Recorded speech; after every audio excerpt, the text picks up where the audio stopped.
क्यों करता है? क्योंकि कई बार यह देखा गया है कि जीन थेरेपी से जो भी हमें उपचार प्राप्त होता है, हमारा हमारी जो कोशिकाएँ होती हैं, वो उसे भूल जाती हैं। भूल कैसे जाती हैं? अब जैसे मान लीजिए कि अ, अगर हम बात करते हैं, अगर मान लीजिए कि हम इस चिकित्सा पद्धति का उपयोग कर रहे हैं, ठीक है? तो इस चिकित्सा पद्धति से हमने जीन थेरेपी के माध्यम से हमने किसी एक रोग को ठीक कर दिया। हमारी कोशिका, आप जानते हैं कि हमारी कोशिका में हमेशा कोशिका विभाजन होता रहता है, वे विकसित होते रहती हैं, उनके उनकी मृत्यु होती रहती है और वो जिस भी कोशिका की मृत्यु होती है, वो नई कोशिका से प्रतिस्थापित हो जाती है। तो ये एक निरंतर प्रक्रिया है जो कि हमारे शरीर में चलती रहती है। मतलब सोचिए कि जितने समय में केवल मैं एक वाक्य बोलूँ, उतने समय में मेरे शरीर में लगभग 10 लाख कोशिकाएँ प्रतिस्थापित हो चुकी होंगी, 10 लाख। तो इतनी तेजी से ये कार्य होता रहता है। अब ये जो इसीलिए ये जो कार्य होता रहता है शरीर में, कई बार इसके कारण ही जो भी नया जीन लाया गया होगा, कोई नए जीन को अगर ला करके हमने रखा होगा अपने शरीर में, तो वो जीन, उस जीन के बारे में भी शरीर भूल जाता है और जो अपनी अ, जो पुराना जो ढर्रा था उस पर वापस चला जाता है। तो वैसे में कई बार हमें देखने को मिलता है कि जो उपचार होता है वो अल्पकालिक हो जाता है और बार-बार अगर किसी ने जीन थेरेपी का उपयोग किया है, तो उनको बार-बार जीन थेरेपी का उपयोग करना पड़ता है समय-समय पर। और एक समस्या होती है कि कई बार हमारी जो प्रतिरक्षा प्रणाली है, जो इम्यून सिस्टम है, वो ही कई बार इस जीन के विरोध में कार्य करना शुरू कर देता है कि हमारे प्रतिरक्षा प्रणाली को कई बार यह समझ में नहीं आता कि नया जो जीन हमारे शरीर में डाला गया है, उससे शरीर को फ़ायदा होने वाला है। क्योंकि प्रतिरक्षा प्रणाली बहुत ही बहुत ही एक आसान ढर्रे पर कार्य करती है कि अगर कुछ भी उन्हें नया दिखा, जो कि उनके हिसाब से शरीर का हिस्सा नहीं था, जो कि कहीं बाहर से आया है, तो फिर उसे वो नष्ट करने में लग जाते हैं। वो ये नहीं समझ पाते कि अच्छा जीन क्या है और बुरा जीन क्या है। उनको बस इतना समझ में आता है कि अगर कुछ विदेशी है तो उसे नष्ट कर दो, कुछ अगर बाहर से आया है तो इसे नष्ट कर दो। तो प्रतिरक्षा प्रणाली ही कई बार हमारे जीन थेरेपी के दुश्मन बन जाती है। और उसके बाद फिर कुछ ऐसे विकार होते हैं जिनको हम लोग बहुजीन विकार कहते हैं, यानी कि जिसमें केवल एक जीन प्रभावित नहीं हुआ होता, इसमें अनेक जीन प्रभावित हुए होते हैं। अब जब भी अनेक जीन प्रभावित होंगे, तो वैसे में जीन थेरेपी का उपयोग करना, ये पूरी प्रक्रिया इतनी जटिल हो जाती है कि इसका उपयोग हम नहीं कर पाते। तो जैसे हृदय रोग में, उच्च रक्तचाप में, अल्ज़ाइमर में, गठिया में, मधुमेह में, ये सारे ऐसे कुछ रोग होते हैं, जिनमें हमें देखने को मिलता है कि इनमें विभिन्न जीन में भिन्नताओं से ये प्रभावित हो जाते हैं। तो उसके कारण जीन थेरेपी का उपयोग करना बहुत जटिल हो जाता है क्योंकि आपको कई सारे जीन एक साथ प्रतिस्थापित करने होंगे, जो बहुत ही जटिल प्रक्रिया होती है। तो ये सारी समस्याएँ तो हैं, साथ ही साथ हमें यह भी देखने को मिलता है कि आज के दिन अभी भी ये जो सारे ये जो चिकित्सा पद्धति है, ये आज भी अभी तक ये सस्ती नहीं है, ये काफ़ी महँगी पड़ जाती है। करोड़ों में कई बार पैसे खर्च हो जाते हैं, तो इतना आसान नहीं होता। सबके बस की बात नहीं है कि वे जीन थेरेपी का उपयोग कर पाएँ क्योंकि उतने संसाधन, उतने पैसे किसी के पास नहीं होंगे। तो इसलिए आज भी कोशिश की जा रही है, भारत सरकार की ये पहल भी है, स्वास्थ्य मंत्रालय और एम्स ने मिलकर के इसकी पहल भी की है कि किस प्रकार से जो स्टेम सेल थेरेपी है या जीन थेरेपी है, उनको थोड़ा सस्ता कैसे बनाया जाए, ताकि बाकी लोग भी इसका उपयोग कर पाएँ। तो इस प्रकार की समस्याएँ आज हमें देखने को मिलती हैं। तो इस प्रकार से ये जो हमारा अध्याय है, ये समाप्त होता है। कुछ प्रश्न हैं जो यहाँ से भी पूछे गए हैं, अगर हम देखें अपने अ, विगत वर्षों की मुख्य परीक्षा के प्रश्नों को, तो आप देखिए ये सारे प्रश्न हैं जो पूछे गए हैं। पहला प्रश्न देखिए, उन विभिन्न तरीकों पर चर्चा कीजिए जिनसे सूक्ष्मजीवी इस समय हो रही ईंधन की कमी से पार पाने में मदद कर सकते हैं। ये प्रश्न है जो कि इस साल पूछा गया था। ये आपके 2023 के प्रश्न पत्र में पूछा गया था। तो ये केवल जैव प्रौद्योगिकी का प्रश्न नहीं है। आप एक प्रकार से कह सकते हैं कि ये ऊर्जा और जैव प्रौद्योगिकी से जुड़ा हुआ प्रश्न है।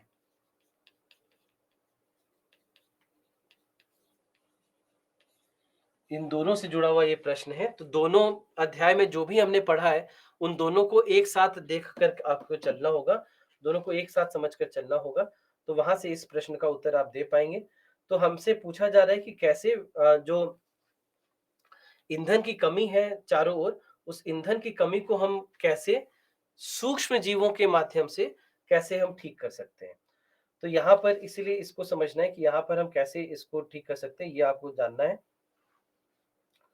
तो अब देखिए, अगर हम इसकी चर्चा करें कि कैसे इसका उपयोग किया जा सकता है, तो इसमें विभिन्न प्रकार से हम कर सकते हैं कि अब जैसे सूक्ष्म जीवों के माध्यम से हमें हमें ये पता है कि सूक्ष्म जीवों के माध्यम से हम चाहें तो बायोफ्यूल बना सकते हैं, यानी जैव ईंधन अगर हम चाहें तो जैव ईंधन बना सकते हैं। उसी प्रकार से यदि हम चाहें तो अ इनके माध्यम से कई जगह पर दक्षता बढ़ाने का भी कार्य किया जा सकता है। तो हम अगर चाहें तो दक्षता को भी इनके माध्यम से बढ़ा सकते हैं, तो ये भी हमारे लिए संभव होता है। और इसके अलावा हम और क्या-क्या देखते हैं कि अगर हम चाहें तो एक तो चलिए सीधा हो गया कि बायोफ्यूल यानी कि जैव ईंधन बनाने में इनका उपयोग कर सकते हैं। उसके अलावा अगर हम चाहें तो मीथेन बनाने में भी इनका उपयोग किया जाता है, यानी मीथेन को भी प्राप्त करने में इनका उपयोग हम कर सकते हैं। अब जैसे मान लीजिए कि बायोगैस भी बनाते हैं तो वहाँ पर भी कई बार इनका उपयोग अगर हम चाहें तो ये कर सकते हैं। उसके बाद फिर हाइड्रोजन बनाने में भी जो हाइड्रोजन प्राप्त करने का जो तरीका है, तो वहाँ पर भी इसका उपयोग किया जा सकता है। जैसे अ अ, सूक्ष्मजीवी अ, ईंधन सेल होते हैं, जो माइक्रोबियल फ्यूल सेल होते हैं, वहाँ पर इनका उपयोग किया जा सकता है। उसके साथ-साथ जो कार्बन सेक्वेस्ट्रेशन की जो प्रक्रिया होती है, वहाँ पर उपयोग किया जा सकता है। जैव उपचारण में हम जानते हैं कि इनका उपयोग किया जा सकता है। तो जैव उपचारण में उनका उपयोग करके हम वहाँ पर से हाइड्रोकार्बन प्राप्त कर सकते हैं। याद कीजिए हमने बायोसॉर्प्शन की बात की थी, तो बायोसॉर्प्शन जैसी तकनीक का उपयोग करके वहाँ से हम हाइड्रोकार्बन प्राप्त कर सकते हैं।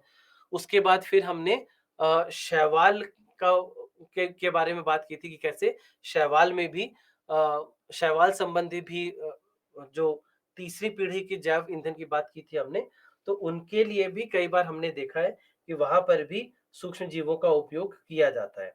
तो विभिन्न प्रकार से इनका उपयोग किया जाता है। तो कई प्रकार से कई अलग-अलग प्रजातियाँ हैं, उन सब का उपयोग हम चाहें तो इनका उपयोग किया जा सकता है और इन सब के माध्यम से हमें ये सारे प्राप्त हो पाते हैं। तो इसीलिए कई प्रकार के जीवाणु विशेषकर हैं, कई प्रकार के यीस्ट हैं, उनका उपयोग किया जाता है, कई प्रकार के कवक हैं जिनका उपयोग किया जाता है। तो ये इन सब का उपयोग करके हम यदि चाहें तो ईंधन की जो कमी है, उसको ठीक करने में इन इन सब का उपयोग किया जा सकता है। तो इसीलिए कई प्रकार से इनका उपयोग होता है, तो इसीलिए आपको इसको आप बहुत आराम से 150 शब्दों में इसका उत्तर लिख सकते हैं। दूसरा प्रश्न है, अनुप्रयुक्त जैव प्रौद्योगिकी में शोध तथा विकास संबंधी उपलब्धियां क्या हैं? ये उपलब्धियां समाज के निर्धन वर्गों का के उत्थान में किस प्रकार सहायक होंगी? ठीक है, ये प्रश्न आपसे पूछा गया है। तो अनुप्रयुक्त जैव प्रौद्योगिकी, अप्लाइड बायोटेक्नोलॉजी इसको अंग्रेजी में कहते हैं। तो अ, तो अप्लाइड यानी अनुप्रयुक्त मतलब अलग-अलग प्रकार के अनुप्रयोग, तो अनुप्रयोग से शब्द आता है अनुप्रयुक्त।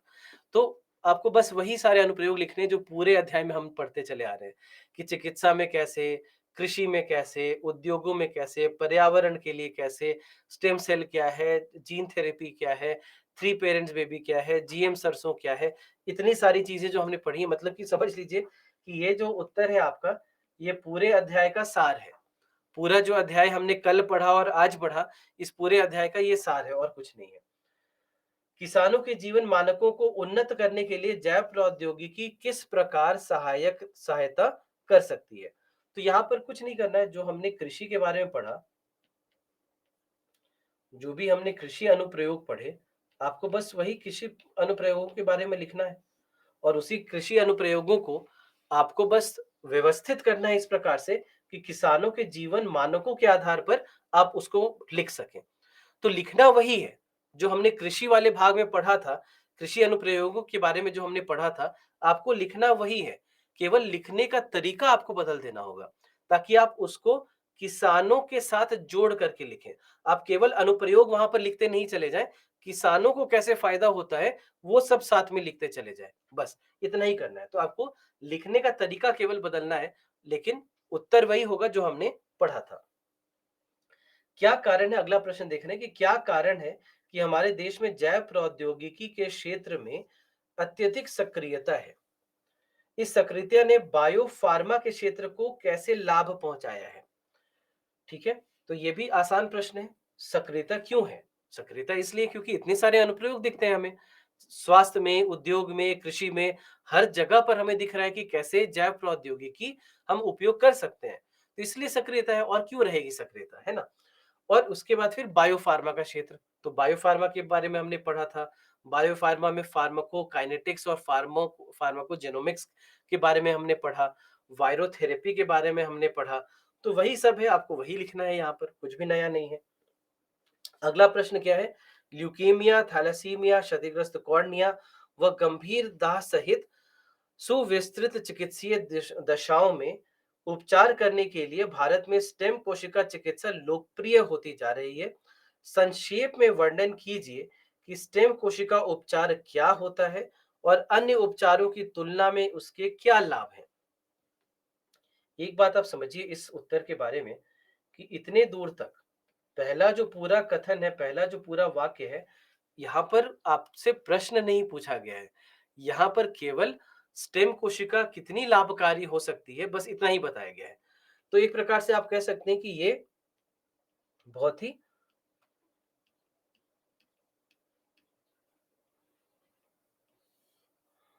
एक बहुत ही सकारात्मक पहलू की यहाँ पर बात की जा रही है। यहाँ पर किसी भी नकारात्मक पहलू की बात नहीं की जा रही है।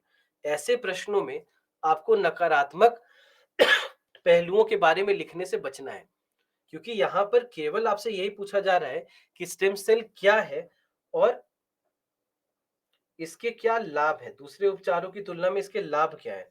तो होता क्या है और लाभ क्या है, हानि नहीं पूछी गई है, समस्याएं नहीं पूछी गई है, आपको लिखना भी नहीं है। ऐसा नहीं होना चाहिए इस प्रकार के प्रश्नों में कि आप लाभ, हानि, चिंताएं, मुद्दे सब लिखने लग जाए। नहीं, आपसे पूछा ही नहीं जा रहा है ना। आपसे पूछा ही नहीं जा रहा है।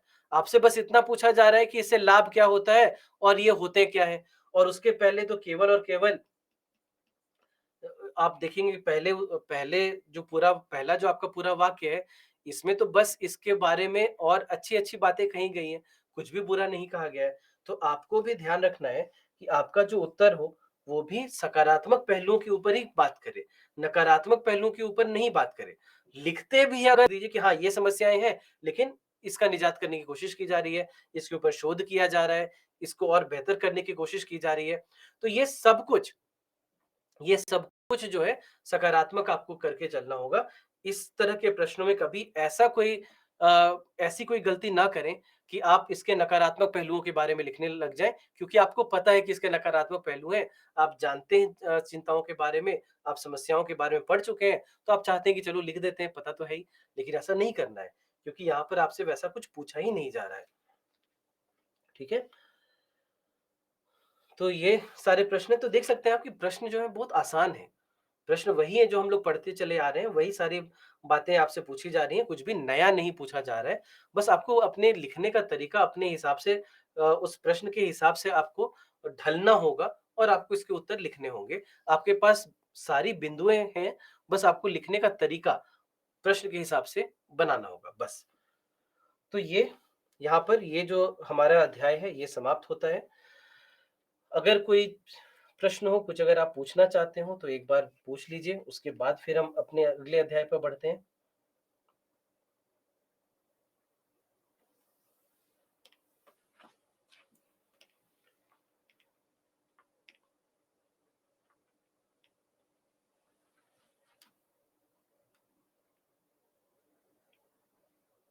केवल 150 वर्ड्स के का है, एक्स्ट्रा लिख भी नहीं पाएँगे। देखिए कई लोग बात सही है भानु आपकी, लेकिन कई लोग ना भावनाओं में बह जाते हैं। होता क्या है कि आपको पता सब कुछ है, आप इतना पढ़ चुके हैं कि आपके पास इतना ज्ञान है इस टॉपिक के ऊपर कि अब आपको समझ नहीं आता कि रुके कहाँ। और पूछा जाता है भले ही प्रश्न 150 शब्दों में, लेकिन हमने देखा है कि कई सारे अभ्यर्थी वहाँ पर 250 शब्द, 300 शब्द लिख कर के चले आते हैं, क्योंकि उन्हें पता है, वो पढ़ चुके हैं। तो इसीलिए उस उन भावनाओं में जो कहते हैं ना हम लोग भावनाओं में बहना, उन भावनाओं में बहने से बचना पड़ता है कई बार।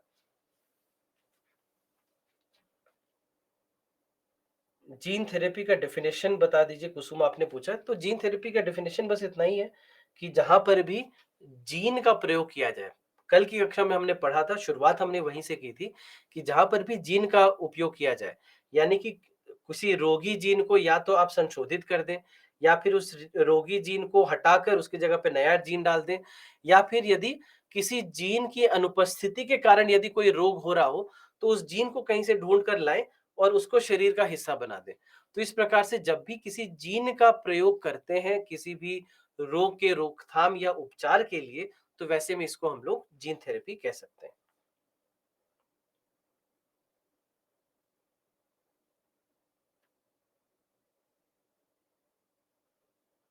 इस पीपीटी को प्रिंट करा लें क्या, अजय आपने पूछा? अगर आपको आवश्यकता लगती है, लगता है आपको कि हाँ, इसी को नोट्स के रूप में आप उपयोग करना चाहते हैं, तो बिल्कुल करा सकते हैं।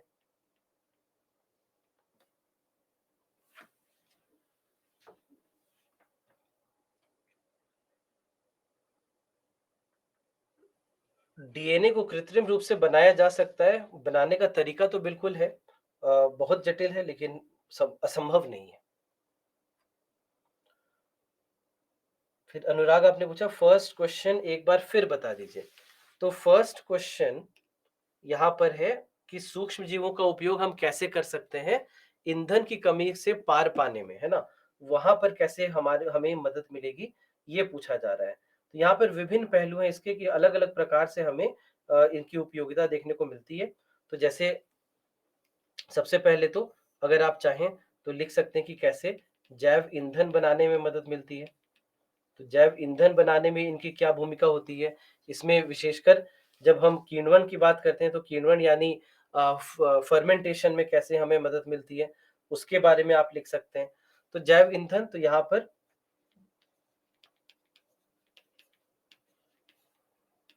बायोडीजल और बायो इथेनॉल को बनाने में कैसे मदद मिलती है,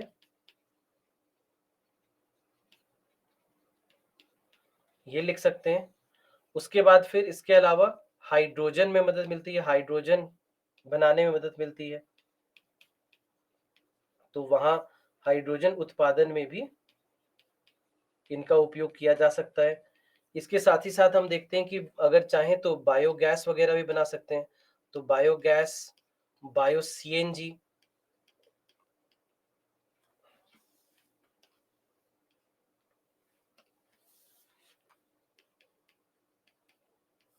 बायो सीएनजी सबको बनाने में मदद मिलती है, तो वो भी कर सकते हैं अगर चाहें। साथ में मीथेन बनाने में भी कई जगह पर इसका उपयोग किया जाता है, तो मीथेन उत्पादन में भी इसका उपयोग कर सकते हैं। तो यही सारी बातें जो आपको लिखना है। इसके बाद फिर जैवोपचारण है, तो जैव उपचारण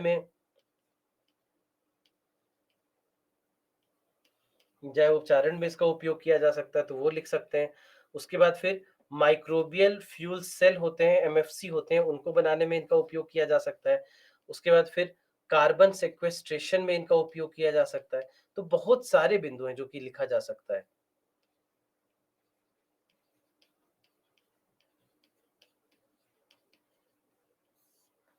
तो बहुत सारे बिंदु हैं जहाँ जो लिखा जा सकता है। शैवाल के बारे में लिख सकते हैं कि कैसे शैवाल संबंधी जो जैव ईंधन बनाते हैं वहां पर कैसे इसका उपयोग करते हैं।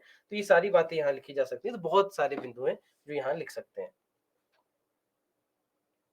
मधुमेह मतलब डायबिटीज।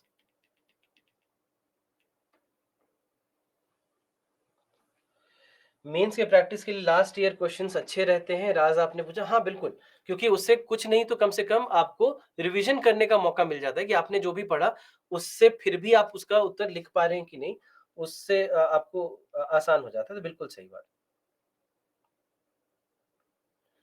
150 शब्दों का सवाल कितने पेज में आ जाना चाहिए? देखिए ये निशी ऐसा है ना कि सबके लिखने का तरीका अलग होता है। अब जैसे मैं जब किसी पेज पर लिखता हूँ, तो मेरी हैंडराइटिंग बहुत छोटी है। तो मेरे 150 शब्द जो है वो बड़े आराम से एक ही पृष्ठ पे आ जाते हैं। लेकिन सबके साथ ऐसा हो संभव नहीं है। तो आपको खुद इसकी गिनती करनी पड़ती है कि मान लीजिए कि आप बस अपने हिसाब से इतना देख लीजिए कि अगर आप 4 लाइन अपनी देखती हैं, तो उस 4 लाइन का औसत कितना है? कि मान लीजिए कि पहले में 7 शब्द हैं, दूसरे में 8 हैं, तीसरे में 7 है, चौथे में 8 है, तो वैसे में 7.5 का आपका औसत हो गया कि एक में आप मान के चलिए 7.5 है। तो कुल मिलाकर अगर अगर आपने 20 लाइन लिख दी है, तो 20 लाइन यदि आप लिखते हैं तो 150 हो जाएगा। अगर मान लीजिए कि कोई ऐसा है जो कि एक लाइन में 12 शब्द लिख जाता है, तो फिर उनका जो है वो 12 लाइन में ही खत्म हो जाएगा, 12 से 13वें लाइन में 150 शब्द हो जाएँगे।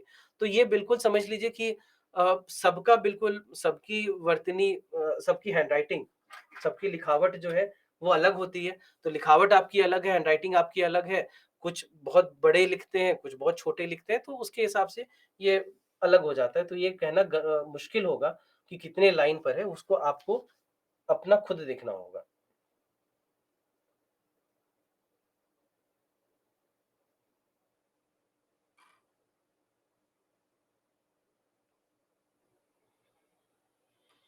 प्रियंका, आपने कहा हम तो पीपीटी को ही नोट कर लेते हैं। हाँ, कोई बुराई नहीं है उसमें, क्योंकि पीपीटी पर ही मैं ज़्यादातर चीज़ें मैं तो पीपीटी पे लिख चुका होता हूँ। टिकट कौन बनाते हैं? अच्छा, टिकट अगर आप अगर हमारे ईमेल आईडी की टिकट की बात करें, वो तो खुद से ही बनता है। वहाँ पे जो टिकट नंबर होता है वो हमारी टीम के पास चला जाता है, ताकि वो आपके समस्या का हल कर सकें। किण्वन क्या है, कुसुम आपने पूछा? किण्वन फर्मेंटेशन की जो प्रक्रिया होती है उसको कहते हैं, जिससे कोई भी पदार्थ को अल्कोहल में बदलने की जो प्रक्रिया होती है, उसको कहा जाता है। कैसे पता चलेगा कि टर्मिनेटर जीन है कि नहीं है? यही बहुत बड़ी बात है, क्योंकि किसानों को पता नहीं चल पाता, खरीदते समय आपको नहीं पता लग पाता कि उसमें टर्मिनेटर जीन था या नहीं था। जब अगली पीढ़ी में जाकर के ये बीज अंकुरित नहीं होंगे, तब जाकर समझ में आता है कि इसमें टर्मिनेटर जीन का उपयोग शायद किया गया होगा।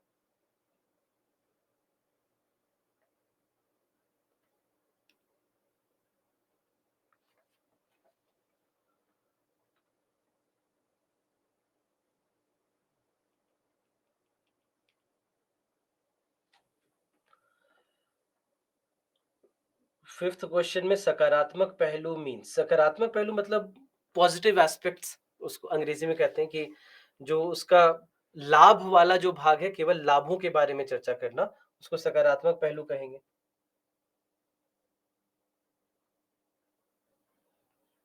फिर अंशुमन, आपने कहा है कि अभी आंसर राइटिंग करने से पहले बुक्स और नोट्स देखना पड़ता है, तो इससे निजात कैसे पाएं? देखिए, पहली बार अगर आप कर रहे हैं तो इसमें बुक और नोट्स देखने में कोई बुराई नहीं है, परंतु दूसरी बार, तीसरी बार, क्योंकि एक बार जब आप रिवाइज करने लग जाएंगे तो आपके सारे जो बिंदु हैं वो आपके दिमाग में बैठने लग जाएंगे। तो आगे जा करके जब दूसरी बार या तीसरी बार उसी टॉपिक से संबंधित जब आप कुछ लिखते हैं, तब आपको दिखेगा कि धीरे धीरे आपको नोट्स या बुक देखने की जो आदत है वो छूटती चली जाएगी। और इसलिए एक बात का ध्यान हमेशा रखना चाहिए कि यदि आप बुक और नोट्स देख करके उत्तर लिख भी रहे हैं, तब भी आपको कोशिश ये करना चाहिए कि देख लीजिए एक बार, बंद कर दीजिए और उसके बाद उत्तर लिखना शुरू कीजिए। ऐसा नहीं होना चाहिए कि देख-देख करके उसको साथ-साथ लिख रहे हैं, वैसे में फिर आपको हर बार देखना पड़ेगा। अगर बुक या नोट्स देखना भी पड़ रहा है, तो एक बार देख लीजिए, पढ़ लीजिए, उसको बंद कर दीजिए और फिर लिखना शुरू कीजिए।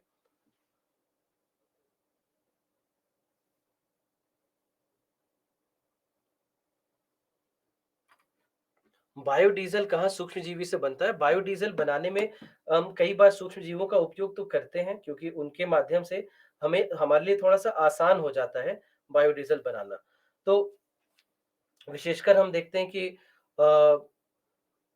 कुछ जो शैवाल भी होते हैं, जो सूक्ष्मजीवी शैवाल होते हैं या कुछ जो जीवाणु होते हैं, उनका उपयोग कई बार हमें देखने को मिलता है कि उनके माध्यम से हम ये कर पाना हमारे लिए संभव होता है। तो अब जैसे अ क्लोरेला नाम का एक शैवाल होता है, तो क्लोरेला का उपयोग हम करते हैं बायोडीज़ल बनाने में, या फिर स्पाइरुलिना होता है, तो ख़ैर इसके बारे में आपको नहीं जानना है, तो स्पाइरुलिना है, क्रोलिना है, इन सब का उपयोग हम करते हैं बायोडीज़ल बनाने में, तो इसीलिए इनका उपयोग ज़रूर किया जा सकता है। वेक्टर विधि क्या होती है? वेक्टर मतलब होता है वाहक, तो जहाँ भी किसी वाहक का की आवश्यकता पड़े आपको अ, अभी जेनेटिक इंजीनियरिंग में, उसको वेक्टर विधि कह सकते हैं।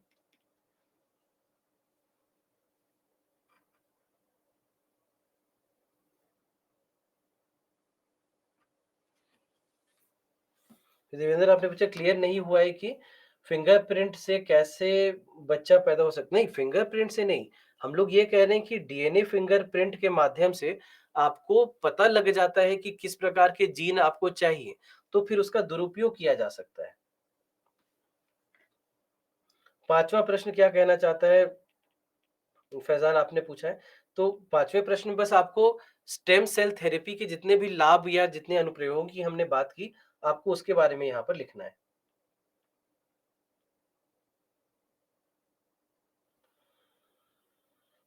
कीनवन क्या है? मैंने इसका उत्तर तो दे दिया। क्या इडली डोसे के फर्मेंटेशन को कीनवन बोल सकते हैं? हाँ, बिल्कुल, बिल्कुल, उसको भी कीनवन बोल सकते हैं।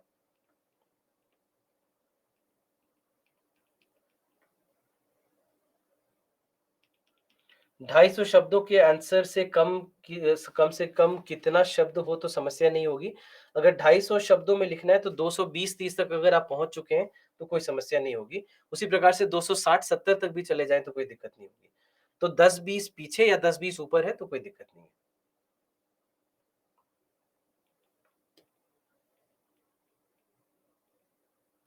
मल्टी जीन डिसऑर्डर यानी कि जहाँ पर कई सारे जीन एक साथ प्रभावित हो रहे हैं तो उसको मल्टी जीन डिसऑर्डर कहेंगे।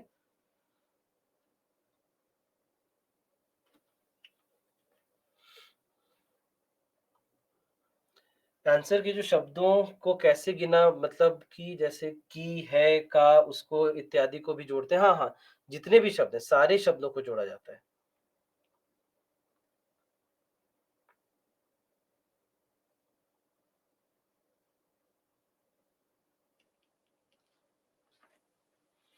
मेरा एक लाइन में 10 वर्ड्स आता है, तो क्या 15 लाइन में 150 वर्ड्स हो गए तो क्या सफिशिएंट है? हाँ, क्यों नहीं? बस आपको शब्दों पर ध्यान देना है, कितने लाइन लिखे गए हैं उस पर ध्यान नहीं देना है।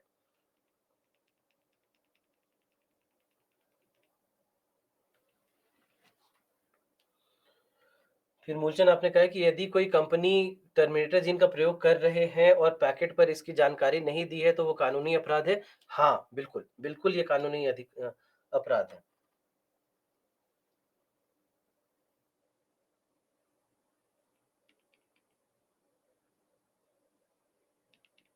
अभय अपने प्रश्न को एक बार दोबारा पूछ लीजिए, मैंने देखा नहीं आपका क्या प्रश्न है। एक बार दोबारा पूछ लीजिए तो मैं देख लेता हूँ।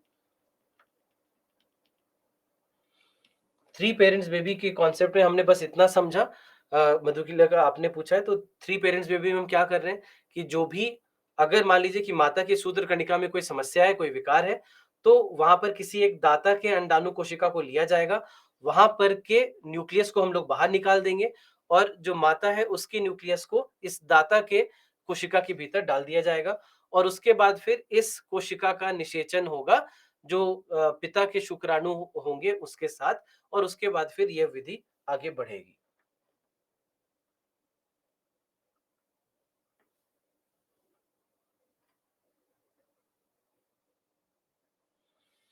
हुँ, तो चलिए आगे बढ़ते हैं। हाँ, अगर किसी प्रश्न का उत्तर उसकी शब्द सीमा से कम नहीं पूरा हो जाता है, तो क्या शब्द सीमा पर ध्यान दिया जाता है देना चाहिए? देखिए, शब्द सीमा से अगर आप इतना ध्यान रखिए कि शब्द सीमा से अगर 10-20% पीछे हैं या 10-20% आगे, 10-15% आगे भी है, तो उतने से कोई दिक्कत नहीं होता। उसके आगे चले जाने लगे तब जाकर के दिक्कत होती है। अब कई बार क्या होता है कि 250 शब्दों में लिखने को कहा गया था, 350-400 शब्द लोग लिख जाते हैं या 100 ही शब्द पर अटक जाते हैं। तो ये दोनों गलत है। लेकिन अगर 250 शब्द में पूछा गया है तो 220-20 तक पहुँच गए या 270 तक भी चले गए, तो उतने से कोई परेशानी नहीं है।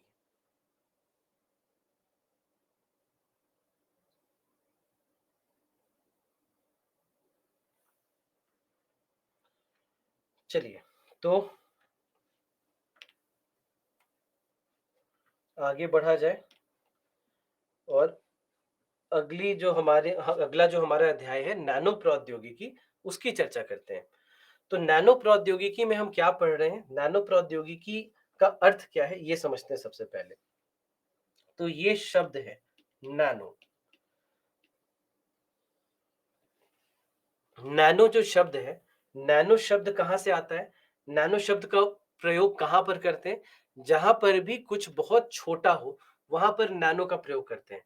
तो इसीलिए इसको कई बार अति सूक्ष्म प्रौद्योगिकी भी कहा जाता है।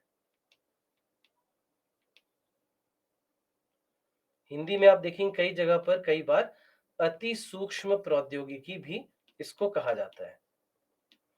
तो नैनो प्रौद्योगिकी देखने को मिले आपको या फिर कहीं पर आपको अति सूक्ष्म प्रौद्योगिकी देखने को मिले, तो आप समझ लीजिए कि यहाँ पर बात हो रही है नैनो प्रौद्योगिकी की। ठीक है? तो नैनो जो ये शब्द है, नैनो का शब्द होता है समझ लीजिए बौना। मतलब बिल्कुल अगर शाब्दिक अर्थ पर चले जाएँ, तो इसका अर्थ होता है बौना। लेकिन यहाँ पर हम उपयोग इसका कहाँ पर करते हैं? जहाँ पर भी हम किसी बहुत छोटे किसी वस्तु की बात करें, किसी पदार्थ की बात कर रहे हैं, तो वहाँ पर। लेकिन नैनो प्रौद्योगिकी विशेषकर हम यहाँ पर जब चर्चा कर रहे हैं, तो 1 नैनोमीटर का जो पैमाना है, वहाँ की बात की जा रही है। 1 नैनोमीटर कितना होता है? 1 नैनोमीटर कितने मीटर के बराबर होता है? जल्दी से कोई अगर मुझे बताए। 1 नैनोमीटर कितने मीटर के बराबर होता है?